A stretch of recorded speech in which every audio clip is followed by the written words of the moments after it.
someone said if there were plagiarism laws that every saxophone player would owe money to Charlie Parker. But before he came along, there were different. The saxophone's a pretty new instrument. Like it was invented 1890 or in the early 1900s, and all the other instruments had a good sound established over hundreds of years. The flutes and the violins and the. But I don't know. There was a lot of good saxophone players, and everyone was searching for a sound. It seems like. But since Charlie Parker played, well, all the saxophone players have that sound. So now, when young people hear Charlie Parker play, it sounds like the way everybody plays the saxophone. But I remember when that was the only place you could get it, you know, that sound. I was in Kansas City, and I was 17 years old, and I had played. I had taken 10 years of piano lessons, and I had been in the high school band, and I was tuning into. I got to hear a couple of jazz bands, but Bird was 20 and I was 17 when I first heard him. He was rehearsing with Jesse Price's band in the College Inn in Kansas City, and I just sat down. I believe when I first heard him, I just knew that I was in the presence of a giant there, and I was so sure of myself, I followed him all his life, and I'm real proud I did. That's my claim to fame now. So this was about 1940? I met him in 1941. 41. Right, yeah. And then he was playing with Jay McShann out at on Saturday nights out at Tootie's Mayfair. And then I went in the Navy, and then he went to New York City, and when I came out of the Navy, they were talking about a guy named Yardbird, who I didn't know that was Charles Parker for a while.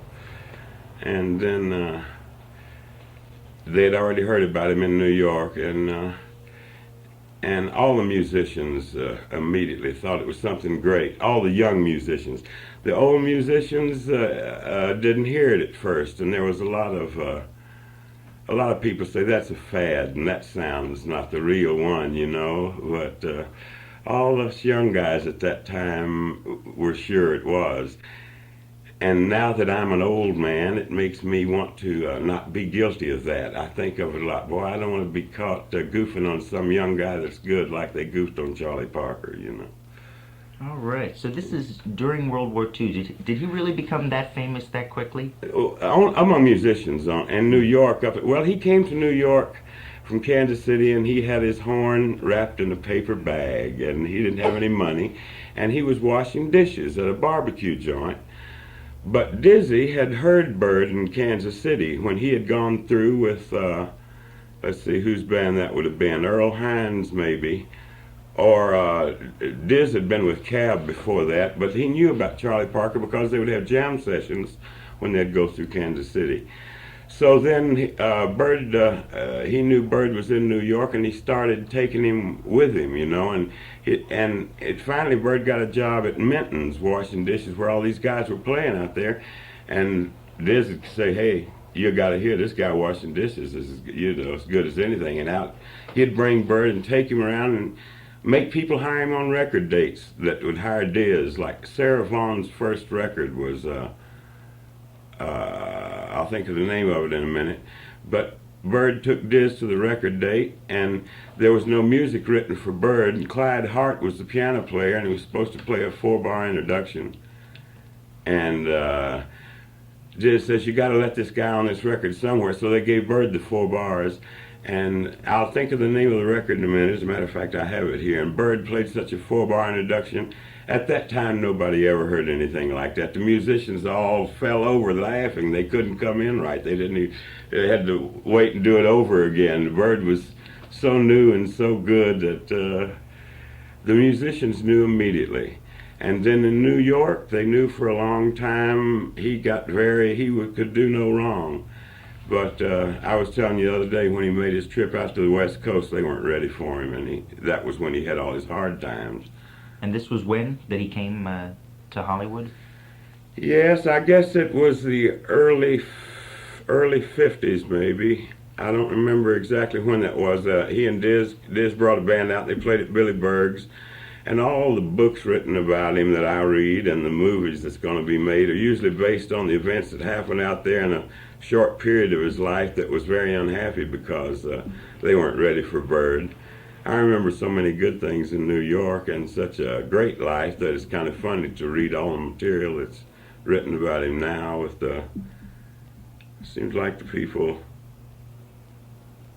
I don't know, it doesn't seem like the people that knew him best ever pass on that information, you know, what his life was like.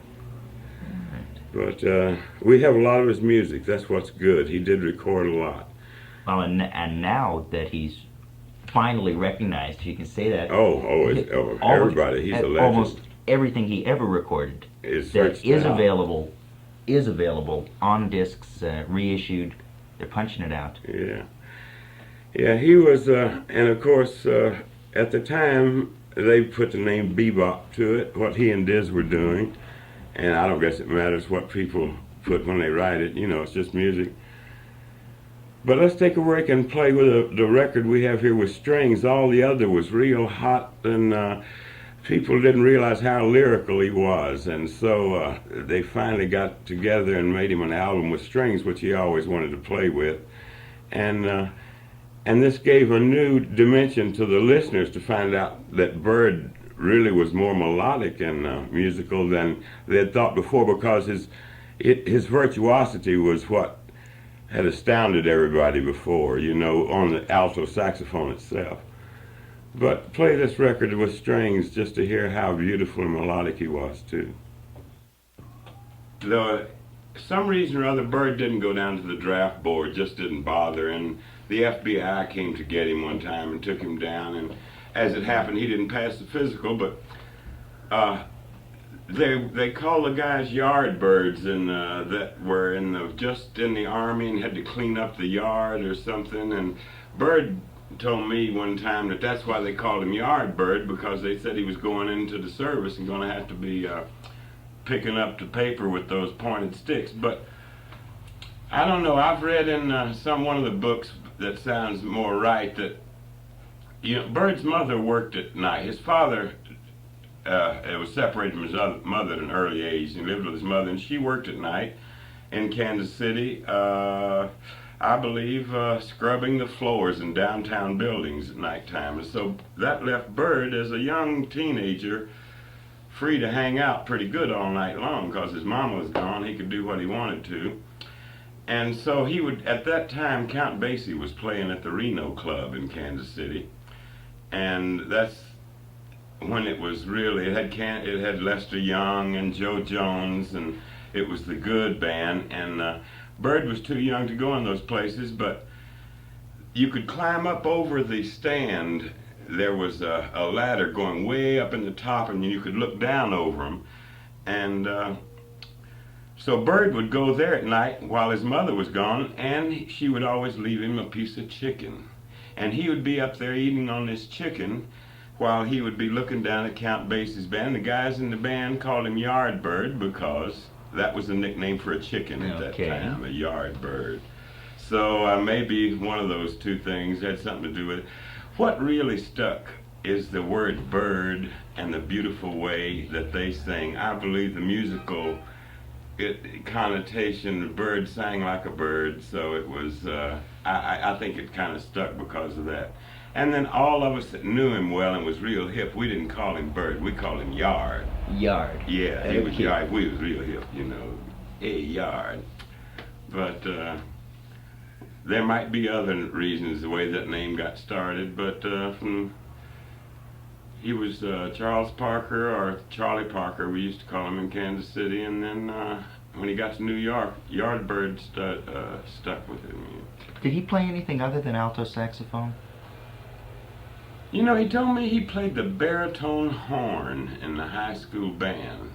Some biographers I've read talk about him having played the baritone sax. It seems to me like he told me it was the baritone horn. But that's all. One time I asked why he didn't play clarinet or what a good flute player, and he said, wouldn't it be funny if I walked around talking way up high like this? to him, his sound was Okay. that's the alto saxophone was the way Charlie Parker was supposed to sound. Excellent. Yeah. Do you know when he started playing this? Was Yeah, it in he was school? 15 years old when he started playing the alto saxophone. And when I met him, he was 20. And already in that length of time, he had it out with the saxophone. And at first, he had a couple of bad experiences. And they'd have the Monday morning jam sessions in Kansas City when all the bands came through on Sunday night. They would start playing at the Kentucky Club Barbecue at 6 o'clock in the morning, just the musicians, and lock the doors, and have jam sessions when the good bands would come through. And one time, only time I ever heard of Bird not making it, and he played a bad chorus on Body and Soul. This story's been written a lot of times. And Joe Jones unscrewed his cymbal and threw it on the floor in the middle of the chorus. It upset young teenage Charlie Parker so much he went home and cried. But for 2 years after that, or maybe more even, day and night, he had that horn in his mouth and he was playing. Anytime you'd go by his home in Kansas City, Kansas, that saxophone was playing. And he learned everything there was to learn from beginning to end to make sure that he'd never go through that embarrassment again about the mechanics of the thing, you know. And you have to have that kind of drive to get that good, I guess, to just stop and take that Zen attitude and and go into the constant working that until when he got through, when he came out. And there was any doubt about a master. You were asking me if I thought he was as important as Coleman Hawkins or Louis Armstrong, who we know as our giants in jazz and left a legacy for all jazz musicians to come. And certainly I believe Charlie Parker. I think that Charlie Parker is one of the musicians that come along in so many million people, like the first since Bach, with that kind of musical ability and a chance to express it to the world. Was anyone aware of this at the time? Just us youngies that nobody that I wouldn't believe myself, you know. But we knew, the people, his peers. It was a time, you know. Art expresses the time and place.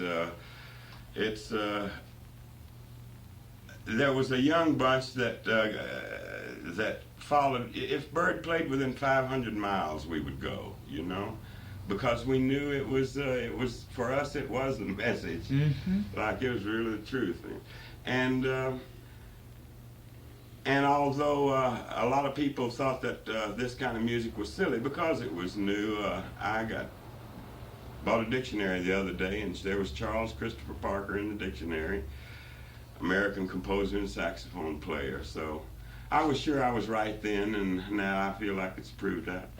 Excellent.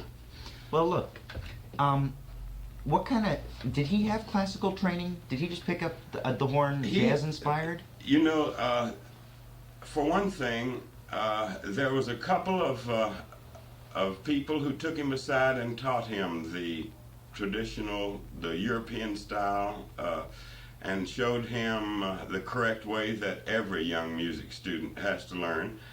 And one guy, I can't think of his name, was in a band that he played a summer job down in Missouri. And this guy was very well educated musically, and he took Bird aside and told him all he knew. Then there was a saxophone player named, let's see, his name is Buster Smith, who they called Prof, and he was the professor. And I think he taught Bird a lot helped him a lot. But then, so Bird did have that to work with, and that's what he worked on in order to get, he knew all of that, as well as sitting each night over Lester Young and looking down and making his hands in the air do the same things that Lester Young's fingers were doing, and studying and knowing that that's what he wanted to do, see. So there were many things that helped educate Bird, but Count Basie's band was certainly one of them. Yeah. That's excellent. Excellent stories. Well, why don't we play some more let's Charlie get back. Parker? Okay.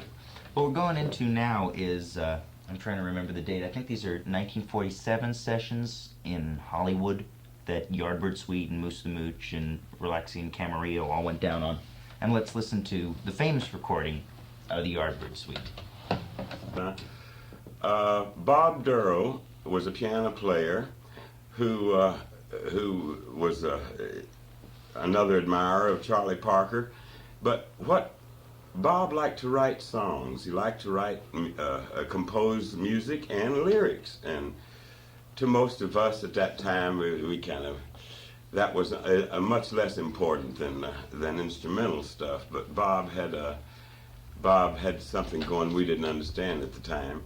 And so one thing he did was take a Yardbird Suite, that song you just played, and write lyrics to the melody, and then write more lyrics to the jazz chorus, the instrumental chorus that Bird played. And not only writing words to Bird's music, but the song is a song about Bird himself. And so it shows you the tribute that the talented young ones of that time, you know what, it's quite a work and something to do. And so I think you should play that now, Bob Durrell's Yardbird Suite, which doesn't have Bird on it, but it's to Bird, and it's a tribute to him by having the lyrics to every note that he wrote in that tune and played. Hey, Jazz. Well, we all used to sit around in New York, and whenever Bird would be somewhere, there was about 50 to 100 of us that would find out. We would all call each other. Bird's over at 137th and Riverside Drive at Joe Maney and Jimmy Nepper's pad.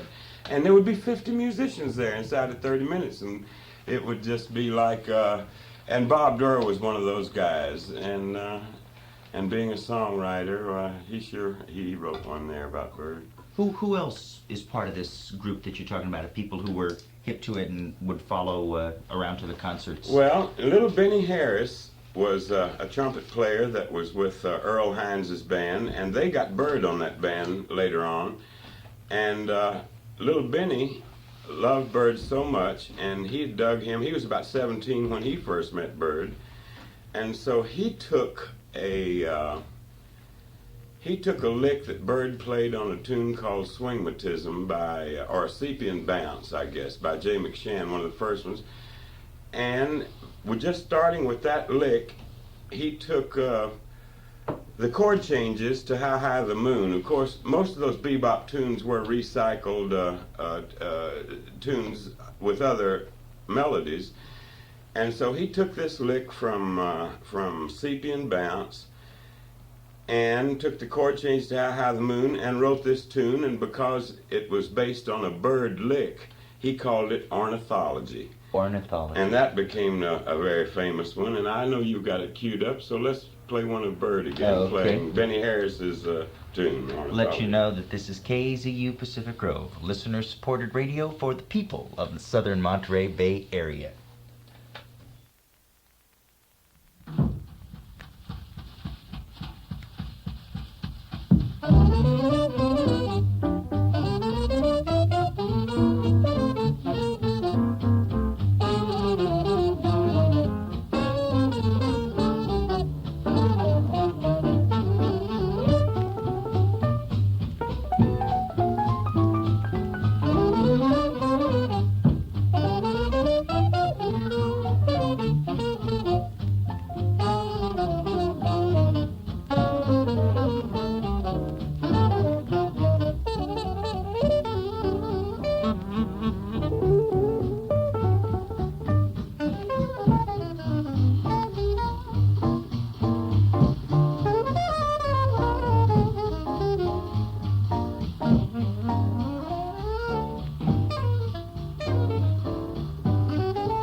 Yeah, well, I don't know. It's a long time from then. Listen to these records now. It sounds funny. I wish everybody could have heard them at the time when it was all as when it was heard the first time. First time a lot of people heard them, they would break the record and not think it was good. And there was some that said, "Uh-oh, this is something that's really going to be important." And the latter was right. But it did cause a lot of, it upset a lot of people. They'd hate to hear it. First place, they couldn't play it, you know. Yeah. And that makes you not like it if you're a musician, I suppose. But and then there were people who didn't understand. It was something. Dizzy, of course, is. I'm speaking of Dizzy too. With his influence and Bird's get so intertwined. I don't know. Really? Yes, Diz is very, very important. With he added some and Bird added some, and then others too, of course. But they were the two giants to my mind. And for a while, I didn't separate them when they had a band together. I was in hopes we could find some of those that Hot House, Sean Duff, and Salt Peanuts and those things. Of course, Diz wrote Salt Peanuts, I think, for Bird when he was on Earl Hines' band. Bird did play the tenor saxophone. You asked me if he played anything else. When Diz and little Benny Harris and a whole gang of guys were in Earl Hines' band, and they were all to be the new beboppers, and they wanted Bird with them because he was their leader for sure. And so there was no place for an alto, and the tenor player left Earl Hines, and they had Scoops Carey, an excellent alto player. There was no hole there. So Bird, and the only way they could have Bird would be for him to play tenor. And so he did it, and did it wonderfully for this period of time he was with Earl Hines. And he made a few records. He made a couple with Miles on tenor later on. But Salt Peanuts at first was done as a stage show thing to show Bird off, and he'd come out. And then that whole band, that was the first big band that was really a bebop band. And then Billy Eckstein was the singer, and he left the band and started one of his own and took all the beboppers with him. And then Billy Eckstein had the greatest bebop big band that there ever was, but it was hardly recorded and never with exactly the right instrumentation. But it had Dexter Gordon and Gene Ammons and Leo Parker and Charlie Parker and John Jackson, JJ, the lead alto player that had been in Jay McShann's band. Well, that was the saxophone section when Bird was in there, and the trumpets was Dizzy and Shorts O'Connell and little Benny Harris, and had Billy Eckstein and Sarah Vaughan singing, and Shadow Wilson playing drums, and John Malachi playing piano. That was some band. And then, of course, Diz went out and started his own band and became famous with big bebop bands. And then Bird went his way with the small group. And, well, it's interesting what you have to say about Gillespie, because we get so much of him here at the Jazz Festival. Yes. And Bird is gone 25 years, and Gillespie's still here making records, and he's judged in his own light. Yeah. There's a lot of confusion about who did what, but I guess after all this time, people have heard Gillespie enough and Parker enough to separate it. They played together so well. It was just phenomenal to hear them together. That was really one of the musical experiences of my life, to hear those two play together when they were young and creating this thing. They were using new intervals and new chord substitutions, and they brought, after they got through, there was nowhere for the guys to go but to start playing free, because so-called, without using changes in chords, because Diz and Bird used up the last of the strange sounding intervals, the flatted fifth, the augmented 11th, right, and the major ninths and minor seconds. They used them until they became commonplace. So they were really that much of one sound together? When they would play something in unison, the trumpet and alto saxophone, you could not separate it. It was a sound. It was one sound. And when you hear those records, Hot House, Salt Peanuts, and Sean Duff, those unison things that were done real fast by the two of them, it's a lesson in unison playing for all musicians to listen to that. All right. Well, very good. I should explain at this point that for just, I don't know, maybe even the past hour we've been in the studio talking with Buddy Jones, who was a friend of Charlie Parker's and played with Charlie Parker and has some stories to tell that are not like what you read in the jazz books. This is KAZU Pacific Row, 90.3 FM. It's about 1 minute after 10 o'clock, and we would like to thank Recycled Records for the grant of funds that makes this following hour of jazz programming possible.